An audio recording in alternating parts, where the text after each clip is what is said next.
Good afternoon, everybody. Thank you for attending our third Crossroad discussion of this year, technically our fourth. We really do appreciate each and every one of you for coming. We're starting to grow at every single meeting, so that's very encouraging as a team. We love to see it. We love to see you guys and hear your opinions. As Dr. Cavalli has noted, today's topic is the First Amendment, particularly the free speech clause. And the reason being is because in past meetings just this semester, we've all brought up some form of protest, whether it's what's happening on college campuses across the United States or worldwide. And that was a topic that we had considered at first originally. Then conspiracy theories, another topic. But today being September 11th, we felt like that was disrespectful. And so we decided to change our topic to the First Amendment because next week is Constitution Day. So we figured this would be a good segue and a great way to incorporate your voices in today's topic. I know the debate happened last night. Let's please refrain from insults. You do have the freedom to speak, but you don't have the freedom to be disrespectful, at least not here today. With that being said, I guess we can begin. Dr. Cavalli is going to pass out the attendance sheet, and whoever would like to start can start us off. Yeah, after a few minutes I will pass out the attendance sheet, and feel free to jump in whenever you want. Maybe we could even just talk about the debate for a few minutes before we get going. If anybody has any feelings about the debate, whether you watched it or not, whether you thought one side or the other won. Does anybody have anything to say? Well, you do, okay. I'll just start us off. Dang, I didn't want to talk about the debate, but now we're here and it's awkward because in my opinion, I thought yesterday was this is going to be a terrible phrase to use, a turning point for both candidates. Reason being is because I see both parties being on the verge of utter division. And I know a lot of people disagree with me, but in my opinion, it seems to be like a sort of party realignment, at least in who they're targeting as their voter base. I've said it before in meetings that I think that if you're voting for Biden already, you're voting for Kamala. And if you're voting for Trump previously, you're still going to be voting for him. And right now they're fighting in between the margins for the moderates, independents, and the non-voters. And so I thought yesterday was literally going to be a decision maker for the election. We would really get to see who could capitalize on that audience.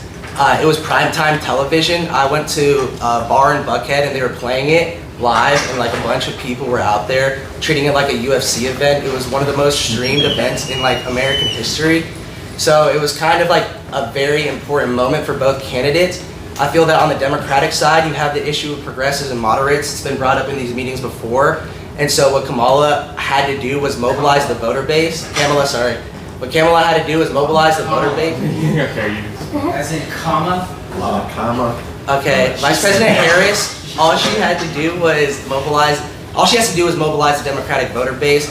You can go on 27 to win. If all the younger demographics vote, she should win. And so she just has to get her people going, right? But she has to reach out to those moderates because her people are already going to vote for her. Similar with Trump, but almost to an opposite extent. He's trying to appeal to moderates, and he's been, I think, doing a good job at that. But I do think that social conservatives within the Republican Party and the Republicans that we saw in 2016 that Vice President Harris was bringing up yesterday in the debate, she kept pointing out how even within his own party, there are disagreeers. And so I thought yesterday was an opportunity for both of them to unify their parties, and whoever could do the best job is going to end up winning in November. And so I guess today is kind of the results day. Everybody's talking about it. I know there was tweets already last night, but I know the topic's First Amendment, but does anybody else have an opinion to share about yesterday? Yeah, go ahead. I definitely agree with your point about Trump targeting moderates. And I think RFK giving him the endorsement recently obviously definitely makes his audience bigger for moderates. And I agree with what you're saying about kind of just an overall turning point, for lack of a better term. I see it more too on the Democratic side, I would say. A lot of the policies that Kamala is stating now are probably not what we would have seen Biden and Kamala stating for their 2020 campaign. A lot of what they're going after has changed, and like you said, I think it really is a little bit of everything and hoping for the best. Inviting celebrities out, endorsements. Right. Exactly. Was anybody's mind one way or the other a mind affected, that sounds rather weird. But was anybody, most of us are usually too set in our beliefs to actually change, but if anybody did, please let us know because of that debate. But did anybody's view of either candidate change in any way because of that debate, or was there something that you've been thinking about that was confirmed by that debate or challenged by that debate? I think that Kamala is like a really good foil for Trump's usual like antics. Back in like 2016, that was what was like people liked about Trump. That was what was, I don't want to say refreshing, but like over the time it felt refreshing kind of to just have a guy go out there and just be like, yeah, the whole system's rigged, the tax codes are bad, but everyone else uses them, so it's not just me. Yeah, like that's like one of the things that everyone always brings up. Is like, oh, when Hillary Clinton was talking about the tax codes and Trump's about the tax codes, Trump just went off on Hillary's donors and stuff and everything. That was like a big deal. And he would do that like off the cuff. He's not rehearsing most of the stuff. Like he might have like a couple facts memorized before he goes out and do a debate, but he's not like rehearsing this stuff probably that much. He just has it up here. It's like a stream of consciousness. But now that he is like a decade older, and you know he's also like more entrenched in his political position than he was before. Because before he wasn't even really like the guy. Yeah, like he was just a guy. He was one of the Republican candidates. He wasn't really. He really had the whole RNC backing him at that point. When he was doing a lot of these debates and a lot of these statements. But now that he's like basically been the backbone, the figurehead of the RNC for the better part of a decade, it's gotten to a point now like his brain is almost like, you know, or his not just his brain, like his like rhetoric, all like the way he views the world is so skewed by that when he gets up to someone else who can actually debate him, not someone who's just like trying to remember his lines and try to stay awake, you know, but like can actually push back like pretty hard factually on someone like him, it just totally ruins his MO. And when he just like starts like rambling or like say like crazy things that are, it's gonna be really easy to make fun of them for. I'm not saying that we should. I'm just saying it is very easy to make fun of them for. Whereas like Kamala can just keep baiting him into doing that over and over again. Like, oh, your crowds, like everyone leaves your crowds. My crowds are the largest crowds in Springfield. You know, and, like he just brings up like random stuff that has no relevance. I think we already said this before. I think someone said it in the previous meeting, but like, yeah, it's with Biden out of the picture, and it's just now Harris and Trump. He's not going to stand a chance, like on a cognitive level, I would say. Can I comment on that? So, you know, Trump, he is not an idiot. He's managed to be quite successful in his business plans and tactics and his current run in the judicial string of decisions. He's not an idiot. He says things for a reason. They are, but eating dogs, I talked about with my wife about this. I thought it was outrageous, and she said some people are listening to that. And there's people in the middle ground listening to that. He's touching chords. I mean, just saying. So he's not an idiot. You think that? Because there are people who believe what he says. Because they think like he thinks. Or at least he's tapping into the way they think. I agree with you there. I think I see Trump as more appealing towards more the extremists than the moderates. I think since 2016, he's definitely tried to appeal more to like the evangelicals and the more conspiracy theorists. I see him as more, you know, he may say things that sound insane to the common person, to like the moderate, but for those who are on the fringe, you know, he is bolstering their beliefs and getting out more extreme as a result. So yeah, I agree with you. I don't think he's appealing to moderates. I think he's appealing more to the extremists and get them more riled up. Okay, go ahead. So basically, like I basically full-heartedly agree with him. Like in the sense of like appealing to moderates, I don't think RFK, like his supporters were actually that moderate, because I mean, if you stuck with RFK like all the way to the very end, you probably also believe that like vaccines make you autistic. So I don't think that's like I mean, especially the people that like went to that rally, like his speech that he gave or whatever, to be like, I'm handing it over. He was like doing like some weird like conspiracy theories about like, oh, like they put like poison in the food to like make, like you can make a point about how like, I don't know, our food or whatever is like filled with like corn basically, and just like it's horrible for you or whatever, but like he had to frame it in such a conspiratorial way because he's such a conspiratorial person, and I don't think that's really like, I don't think that's what, I don't think that's like a moderate thing to do.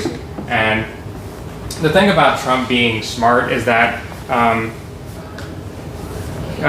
maybe he has some intelligence, like maybe he does have some like kind of reasoning. I mean, first of all, business wise, I mean, he's like known for having just like a million failed businesses where he just, but I think a lot of that has to do with the fact that he's just so unbelievably egotistical that like he will become stupid whenever you challenge his ego, because he'll just immediately, like Kamala, literally all she had to do is like, oh, your crowd sizes sucked, and then immediately, like a dog chasing a car, will just run off in that direction, you know what I mean? And I think people that like support him probably checked out from, I mean, especially his diehard supporters, they checked out from reality a long time ago. They don't care, you know what I mean? Whatever he says is true. They basically have kind of joined almost a religious movement, following him. And I think moderates, I think the average American moderate doesn't know anything at all, quite frankly, you know what I mean? Like if you ask the average American voter, like, which policy positions, like which like set of policy positions do you agree with? And they'll just like incomprehensibly choose. I mean, there was a recent poll that was like talking about like capping grocery costs, right? And they basically framed it the exact same question, just two different ways. So one, they said, oh, we'll put a price cap, right, on this, right? And then the next one was the government will do like rebates or whatever to like make sure that you can do this or whatever. Flipped completely, like totally flipped based merely on wording, right? So like I think policy-wise, the average American is basically like they don't know what they're talking about. So if Trump manages to kind of like scare moderates enough with like immigrants, you know what I mean? Because he's like really big on the migrant crime stuff. Basically, if he's gonna win a moderate over, he's gonna win it by scaring a moderate to thinking that the border is like evil. So that doesn't make him not smart. Well, like I think he's like maybe like socially smart in the sense that he knows how to like work a crowd. But like, I mean, if you looked at his administration, right, it was a revolving door. His cabinet was just, I mean, that's why they did Project 2025, is because they were like, next time you get into power, we need to like actually have like a concrete plan of what we're gonna do, because like his, 2016 was like a bit of a disaster. Okay, first, then back. Oh, he raised his hand. You can go ahead. Yeah, and I feel like a lot of the issue harkens back to just the fact that they say anything and everything, harkening back to what you said and what Dr. Prue was talking about, where we could argue for days on end about whether Trump and all those in his sphere, Elon Musk, Alex Jones, RFK, truly believe what they say, but ultimately it doesn't matter. What matters is the fact that they're saying these things with such conviction, with such regularity, that people are believing them. Of course, it doesn't matter that what they're saying is obviously false.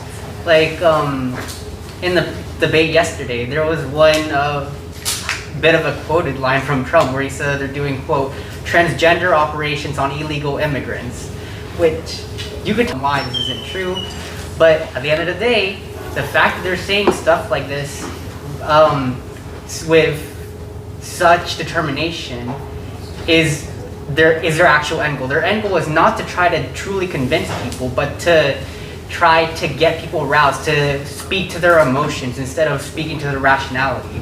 And the fact that it's working is concerning because obviously we kind of know where that goes. Okay. I think that like in terms of Trump being like smart, he's very I think that Trump is so I think that like in terms of being smart, I think that Trump can read like he knows how to like talk to his fans very well.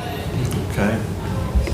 Okay, so just a couple points on what y'all all brought up. I just like thought of this as the Trump sphere, and so yeah, I can agree that maybe some people would disagree on his, I guess, educational level, but he does have a very high emotional intelligence. Crowd work wins elections, like it does. JFK was one of the first like televised debates against Nixon, and the palmy hands and the stuttering and the non-charisma did kind of cost him that election, even if you like agreed on his policies. So I think that that's exactly what Trump is playing into, kind of like how you brought up. If the average voter, like you had said, and I disagree on your take on moderate. I think there's a difference between moderate voters and undecided voters, and people usually don't go out to vote in general. So that's why when we have like big elections like this that are so important and the voter turnout increases, you just have like a lot more people that aren't necessarily politically advocate because they want to participate in what they deem as important. It makes them feel more significant as an individual. And then I highly agree with you about vibe checks. Yeah, those types of voters are really just kind of picking who they like the best and not what policies they like the best. I can't agree with you there. In my opinion, this is just a campaign strategy, and Republicans are trying to utilize the different platforms they have. You brought up one point about how like ultra-conservative media outlets on social media will get pushed out more because of algorithms or whatever.